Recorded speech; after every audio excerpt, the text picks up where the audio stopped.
இந்த நாடு நாசமா போனதுக்கு இந்த தொலைக்காட்சி ஊடகங்களுக்கும் பெரும் பங்கு இருக்கு. நாம பார்க்குற தொலைக்காட்சிகளில் வர செய்திகள் எல்லாம் உண்மை கிடையாது.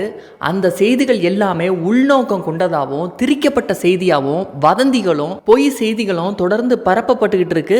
குறிப்பா பணம் கொடுக்கிறவனுக்கு ஆதரவா இந்த ஊடகங்கள் தொடர்ந்து செய்திகளை வெளியிட்டு கொண்டு இருக்கிறாங்க. நல்லவர்களை கெட்டவர்களாகவும் நாதாரிகளை தலைவனாகவும் இந்த ஊடகம் காட்டிக்கிட்டு இருக்கு. இதனால தான் அன்னைக்கு விஜயகாந்த் இந்த ஊடகத்தை காரி துப்புனாரு. தற்போது அண்ணன் சீமானும் இந்த மானங்கட்ட ஊடகத்தை காரி துப்பி இருக்கிறாரு. கூட்டத்தை பார்க்காது, முன்வைக்கிற கொள்கையை பாருங்க. உருப்படாது இல்லைன்னா உங்களை மாதிரி ஆளுகள்லாம் சேர்ந்துதான் அந்த நாட்டை நாசமாக்கிட்டே இருக்கிறீங்க. ஒரு செய்தி அறம் சார்ந்து நீங்க நிக்கிறீங்களா சொல்லுங்க. நீங்க கூலிக்கு வேலை செஞ்சு கொள்கைக்கு வேலை செய்யறவன கொலை பண்றீங்க. இதுக்கு ஒரு ஊடகம், இதுக்கு ஒரு முதலாளி. எந்த முதலாளியும் நீங்க லாபத்தை வைக்க தான் வேலை செய்றீங்க, மக்கள் சேவைக்கு அனுக்கிறீங்க. அறம் சார்ந்து ஒரு செய்தியை வெளியிடுறீங்கன்னு சொல்லுங்க. உங்க நெஞ்ச தொட்டு சொல்லுங்க யாராவது. அப்படி என்ன இந்த ஊடகம் பண்ணிருக்கு அப்படின்னா, நாம் தமிழர் கட்சிக்கு அங்கீகரிக்கப்பட்ட சின்னமா விவசாயி சின்னத்தை தேர்தல் ஆணையமே ஒதுக்கீடு செய்திருந்தது. இது உலகமறிஞ்ச விஷயம், எல்லாருக்குமே தெரிந்த விஷயம். இந்த சூழல்ல மக்களை குழப்புற விதமா பழைய சின்னத்தை போட்டு கருத்து கணிப்பை வெளியிட்டு இருக்கு நியூஸ்7 தொலைக்காட்சி. இதனால நாம் தமிழர் கட்சியினர் பெரிய ஆத்திரத்துல இருக்கிறாங்க. நாம் தமிழர் கட்சிக்கு ஏர் உழவன் சின்னத்தை, விவசாயி சின்னத்தை தேர்தல் ஆணையம் ஒதுக்கிடுச்சு. இது எல்லா ஊடகங்களையும் செய்தியா வெளிவந்துச்சு. ஒரு அங்கீகரிக்கப்பட்ட கட்சிக்கு இந்த சின்னம் ஒதுக்கப்பட்டது கூட நியூஸ்7க்கு தெரியுமா தெரியாதா? இல்ல தெரிஞ்சிருந்தும் பழைய சின்னத்தை மக்களை குழப்புறதுக்காக பண்றீங்களா, இல்ல மறந்து போய் பண்றீங்களா, இல்ல அலட்சியத்தால பண்றீங்களா, இல்ல வன்மத்தால பண்றீங்களா? ஊடகத்துறையில இருக்கிறவங்க தொடர்ந்து அரசியலினுடைய மாற்றங்களை நொடிக்கு நொடி உற்று நோக்கக்கூடியவர்கள் தான் செய்தியாளர்கள், ஊடகவியலாளர்கள். அப்படிப்பட்டவர்களுக்கு எப்படி நாம் தமிழர் கட்சியினுடைய தேர்தல் சின்னம் தெரியாம இருக்கும்? எதற்காக பழைய சின்னத்தை போட்டு இருக்கிறாங்க? இது உள்நோக்கம் சார்ந்ததா, வன்மம் நிறைந்ததா இருக்குன்னு நாம் தமிழர் கட்சியினர் கடும் கண்டனத்தை தெரிவிச்சுக்கிட்டு இருக்கிறாங்க.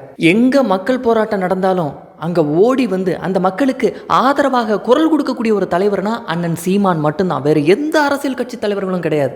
4 பேர்ல மக்களுக்கு ஒரு பிரச்சனைனா களத்துக்கு உடனடியே வந்து களத்துல நிக்கிற தலைவர்னா யார் சொல்லுவீங்க? 4 பேர்ல இப்போதைக்கு வந்து சீமான் மட்டும்தான்.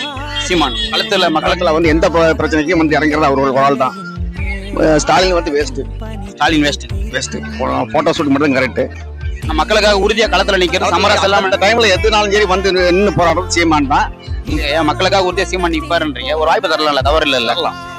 அப்படிப்பட்ட அண்ணன் சீமானனுடைய நாம் தமிழர் கட்சி முன்னெடுக்கக்கூடிய ஒரு நிகழ்வை கூட இந்த தொலைக்காட்சி ஊடகங்கள் காட்டுறதில்ல.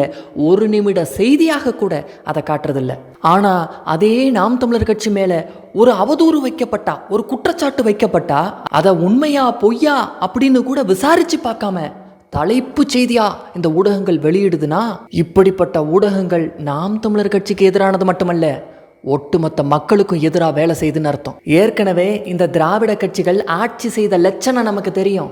அத்தனை ஏரி குளங்கள் தமிழ்நாட்டில் இருந்த அந்த நீர் வளங்களை, நீர் ஆதாரங்களை அழித்து நாசமாக்கி இந்த திராவிட கட்சிகள் அதில் வந்து அப்பார்ட்மெண்ட்ஸை கட்டி அதன் விளைவாக இன்னைக்கு சென்னை போன்ற பெருநகரங்களில் ஒரு சிறு மழை பெய்தா கூட மிகப்பெரிய அளவில் வெள்ளத்தில் மக்கள் முங்கி தத்தளிக்கக்கூடிய காட்சிகளை நம்ம பார்க்குறோம். இப்போ அதே போல இயற்கைக்கு எதிராக மீண்டும் இந்த திராவிட கட்சிகள் மலைகளை உடைச்சு நொறுக்கக்கூடிய ஒரு வேலையை செஞ்சுக்கிட்டு இருக்கிறாங்க. கேரளாவில் மழை இருக்குதா? இல்லை, இருக்கு. மேற்கு தொடர்ச்சி மலையின் தொடக்கம் எங்க? கேரளாவில். கேரளாவுக்கு விழிஞத்துல துறைமுகம், கேரளாவில் கட்டடங்கள், கேரளாவில் சாலை போடுதல். இதற்கு ஏன் அவர்கள் மலையை வெட்டாமல் கன்னியாகுமரியில் இருக்கிற அந்த என்னுடைய மலையை, மேற்கு தொடர்ச்சி மலையை வெட்டி ஏன் ஏற்றி போகும்? ஒரு நாள் பர் டே, ஒரு நாளைக்கு லட்சம் டன் போகுதுன்ற, லட்சம் டன் போகுது. இதை தட்டி கேட்கிறாரு சீமான். அப்படிப்பட்ட அண்ணன் சீமானின் அந்த குரலுக்கு, இயற்கை வளங்களை பாதுகாக்க, கனிம வளங்களை பாதுகாக்க அண்ணன் சீமான் செய்யக்கூடிய அந்த போராட்டங்களுக்கு இந்த ஊடகங்கள் வலிமை சேர்க்காம அண்ணன் சீமான கேலி பேசுது. என்னன்னே மண்ணு மலைன்னு பேசிக்கிட்டு இருக்கிறீங்க, அந்த மண்ணு மலைக்கெல்லாம் மாநாடு போட்டுக்கிட்டு இருக்கிறீங்க, இதனால் வாக்கு கிடைக்குமா, இதனால் நாம் தமிழர் கட்சி வெற்றி பெற்ற முடியுமா அப்படின்னு கேலி பேசின செய்தியாளருக்கு செருப்படி கொடுத்தாரு திரு சீமான். நான் மலையை பேசுனா, மரத்தை பேசுனா, கடலை பேசுனா, மணலை பேசுனா, தண்ணீரை பேசுனா சிரிக்கிறீங்க. இதெல்லாம் இல்லாம நீங்க வாழ முடியும்னு நினைக்கிறீங்களா? உங்களுக்கு படிப்பறிவு எதுக்கு? உங்களுக்கு எல்லாம் எதுக்கு பள்ளி கல்வி? என்ன அறிவியல்னு ஒரு பாடம் படிக்கிறீங்க, புவியியல்னு ஒரு பாடம் படிக்கிறீங்க, எதுக்கு படிக்கிறீங்க? மனிதர்கள் இல்லாமல் மரங்கள் வாழ்ந்துடும், பறவை பட்சிகள் வாழ்ந்துடும். ஆனா அது இல்லாம நீங்க வாழ முடியுமா?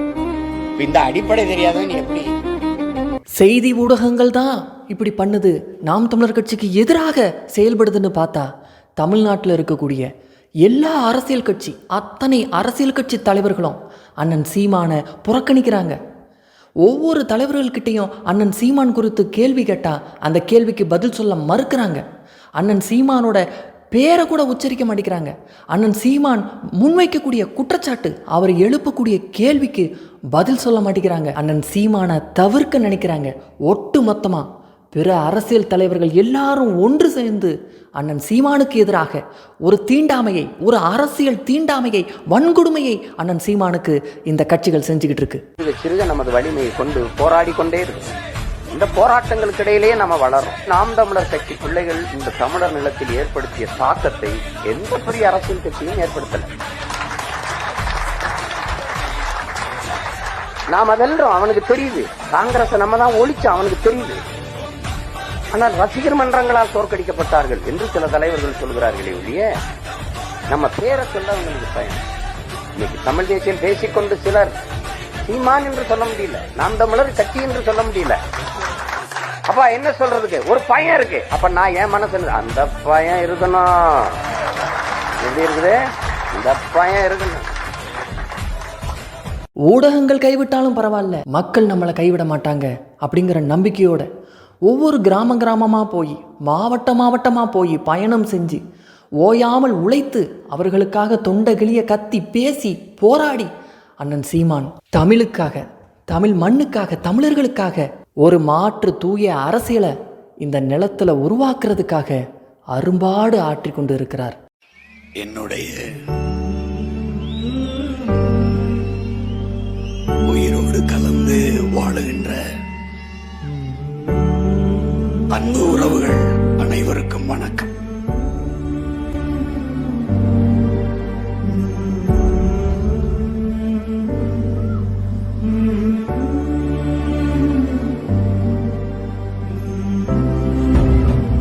இப்படிப்பட்ட ஒருத்தரை நம்ம கைவிட்டோம்னா, நமக்காக போராடின, நமக்காக குரல் கொடுத்த, நமக்காக உழைச்ச ஒரு தலைவரை நம்ம கைவிட்டோம்னா வருங்கால சந்ததி பிள்ளைகள், நம்மளுடைய சந்ததியினர் கூட நம்மளை மன்னிக்க மாட்டாங்க.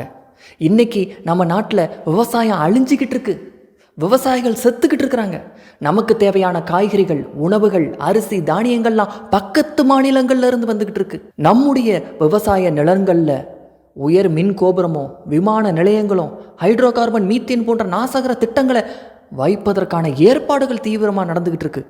செத்தா இந்த மண்ணில் செத்து போயிடணும் இல்ல அப்படின்னு சொன்னா போட மாட்டான். அதுல நீங்க உறுதியா நிலைங்க. உங்க கூட நான் இருக்கேன். உங்க மண் என்னுடைய மண். விவசாய நிலங்களை எடுப்பதாக அரசு காரணம் இல்லாமல் முதலாளிகளுக்கு சாதகமாக ஒரு முயற்சி செய்துன்னு சொன்னா அதை எதிர்த்து நீங்க நடத்துற போராட்டத்துல அரசு துப்பாக்கி சூடு நடத்தினா உங்களுக்காக நான் முதல் ஆளா முன்னாடி இருக்க தயாரா இருக்கேன்னு நான் வாக்குறுதி கொடுத்திருக்கேன்.